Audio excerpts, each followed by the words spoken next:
इसको कैमरे पर आज इस इंजन को गाड़ी से बाहर चलता हुआ देख रहे हैं कि क्या जरूरत पड़ती है ब्रेक के साथ क्लच दबाने की और क्यों। सर अक्सर हमने देखा है कि इसमें 1 2 3 4 5 6 गियर होते हैं, तो आप बताएंगे वो कहां पर दिख रहे हैं इस समय? और जब आप गियर चेंज करते हैं सर, कहां पर गियर चेंज होता है देखिए आप जरा। कभी सोचा है तुमने क्यों दबाना पड़ता है तुम्हें क्लच जब तुम दबाते हो ब्रेक? क्या कभी सोचा है क्यों दबाना पड़ता है क्लच गियर चेंज करते हुए? कैसे चेंज होता है गियर तुम्हारी गाड़ी में? कैसे रुकती है गाड़ी तुम्हारी ब्रेक लगाने से? जानेंगे आज, क्योंकि मैं आया हुआ हूं society for Ashok Leyland drivers training institute Garhi Padla Kaithal में, और मेरे साथ हैं राजवीर। और आप इस समय जो असेंबली देख रहे हैं इससे अभी आप अपने कैमरा स्क्रीन पर, जिसमें इंजन है, क्लच असेंबली है, गियर बॉक्स है, प्रोपेलर शाफ्ट है और पहिया हू बहू ये पूरा वो मॉडल जिससे आपकी गाड़ी चलती है या रुकती है। राजवीर जी क्या ये चलती भी है क्या? तो चलाइए ना प्लीज सर। तो देखिए आप इसको कैमरे पर आज इस इंजन को गाड़ी से बाहर चलता हुआ देख रहे हैं, और राजवीर जी से जानेंगे कि क्या पूरी साइंस है आपके ब्रेक के दौरान क्लच दबाने की। राजवीर जी मेरा पहला सवाल आपसे ये है कि क्या जरूरत पड़ती है ब्रेक के साथ क्लच दबाने की और क्यों, जी बताएं। तो अभी देख सकते हैं इंजन से पावर हासिल हुआ, क्लच असेंबली से पावर ट्रांसफर होता है गियर बॉक्स में ड्राइवर जरूरत के हिसाब से गियर सेलेक्ट करके देन गाड़ी को मार्च करता है,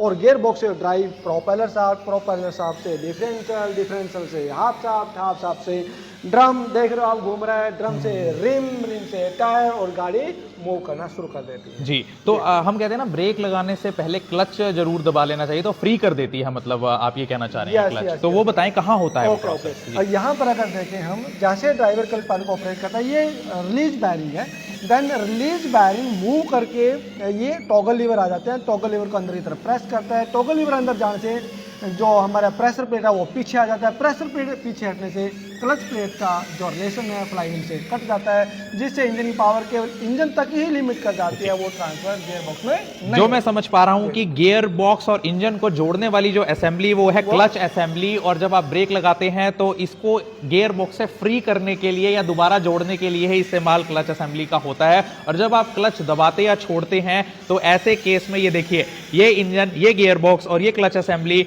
जब आप क्लच दबाते हैं तो इसको फ्री कर देती है गियर बॉक्स से, यानी इंजन अपना चलता रहता है लेकिन वो गियर बॉक्स तक उसकी पावर नहीं पहुंचती, और जैसे ही आप क्लच को छोड़ देते हैं दोबारा से क्लच प्लेट जाकर जुड़ जाती है गियर बॉक्स से। और जब आप गियर चेंज करते हैं सर, कहां पर गियर चेंज होता है देखिए आप जरा। ड्राइवर गियर लीवर से जैसे गियर को सिलेक्ट करता है, देन ये आ जाता है सिलेक्टर मैकेनिज्म के माध्यम से शिफ्ट स्टार्ट 4 के द्वारा सेलेक्ट किए गए गियर के प्रोजेक्शन के साथ मैच हो जाती है, देन उसी गियर की ड्राइव को प्रोपेलर शाफ्ट के माध्यम से आगे पास होता है। सर अक्सर हमने देखा है कि इसमें 1 2 3 4 5 6 गियर होते हैं, तो आप बताएंगे वो कहां पर दिख रहे हैं? यहाँ पर देख सकते हो रिवर्स गियर आ जाता है, ये फर्स्ट गियर आ गया, second gear, third gear, fourth gear, fifth gear, then ये आ जाता है सिक्स्थ गियर, जो सबसे स्पीड में चलाती है। तो ये क्या फर्क हो जाता है कि जब हम 6th गियर पे ले जाते हैं तो गाड़ी तेज चलने लगती है? ऐसा क्या साइंस है यहाँ पर? इसमें क्या होता है, जो गियर रेशो होता है 30 के आधार पर वो तैयार किए गए हैं।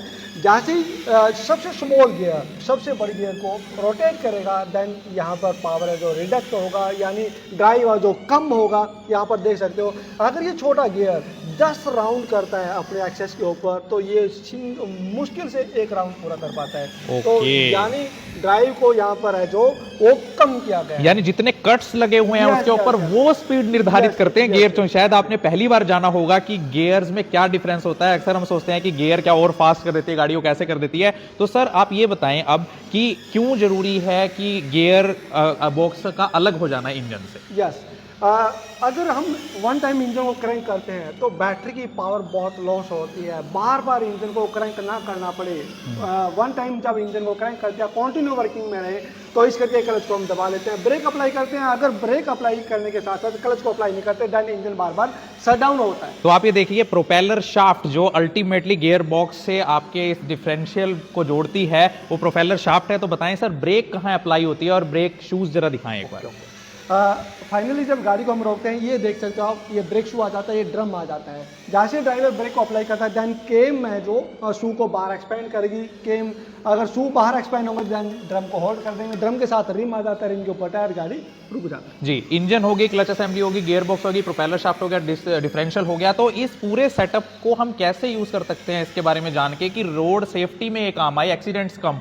यस, बहुत सी चीज़ें हैं जो डिपेंड करते हैं कि ड्राइवर को अगर इसके मेजर कंट्रोल ऑपरेट नहीं करने आते हैं, वो सेफ साइड होते हैं। मैं कह सकता हूँ शॉर्ट एग्रीगेशन के अंदर ABCSDR, A for accelerator, B for brake pedal, C for clutch pedal, G for gear lever, S for steering wheel, H for hand brake. अगर प्रॉपर यूज करना नहीं आता, कभी भी गाड़ी अनकंट्रोल होकर के बहुत बड़ा एक्सीडेंट कर सकती है। जी, तो कभी भी अगर आप गाड़ी सीख रहे हैं, चाहे वो LMV है लाइट मोटर व्हीकल या HMV है हैवी मोटर व्हीकल, तो आपको गाड़ी की हर एक प्रोसेस के बारे में जानना इसलिए ज़रूरी है क्योंकि अगर आपको उसके पीछे की साइंस पता होगी, प्रोसेस पता होगी, तो आप रोड सेफ्टी मेजर्स को और अच्छे से इंप्लीमेंट कर सकेंगे अपनी ड्राइविंग स्किल्स में। तो बहुत अच्छे से राजवीर जी आपने समझाया, बहुत बहुत शुक्रिया। तो मुझे लगता है कि अक्सर आपने लेक्चर्स में तो सुना होगा कि कैसे गियर काम करता है, कैसे क्लच काम करता है, कैसे ब्रेक काम करती है, लेकिन लाइव मॉडल से ये बात आप तक पहुंचा देनी, वो भी वर्किंग कंडीशन में। तो आप